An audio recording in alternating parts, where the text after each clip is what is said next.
Et je voulais terminer en fait par quelque chose dans cette logique vraiment plus sous forme de question et de se dire, de toute façon votre métier, enfin nous on le connaît, mais vous le connaissez mieux que nous en termes de distribution automatique on va dire, et puis elle va être très liée à la réalité de votre entreprise, à la manière dont elle fonctionne.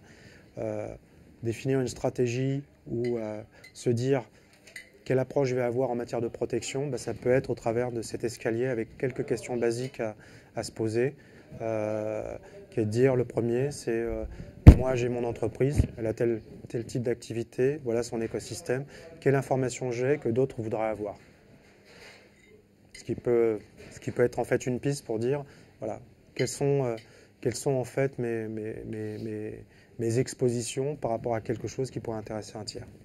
Une fois que j'ai ça, c'est est-ce qu'on sait comment ce que l'on fait au quotidien peut rendre en fait cet actif-là vulnérable. Ça peut être l'exemple que je vais donner sur la protection des données avec des clés USB, etc. Enfin, voilà. Comment est-ce que l'on fait au quotidien pour rendre la chose vulnérable? Est-ce qu'on sait comment ces actifs peuvent être accélérés ou altérés?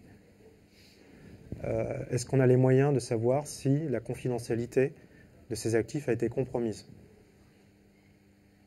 Donc ça peut être via des contrôles internes ou des contrôles au niveau externe.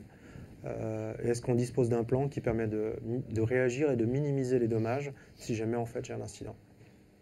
On pourrait prendre un process au niveau de la partie distribution et de se dire, dans notre secteur d'activité, le process principal, parce que c'est celui qui aboutit à notre chiffre d'affaires, c'est celui-là. Dans ce processus-là, on a telle typologie d'informations, on a telle typologie d'intervenants internes, externes. Qu'est-ce que d'autres voudraient avoir par rapport en fait à ce processus-là qui génère une grosse partie de notre revenu?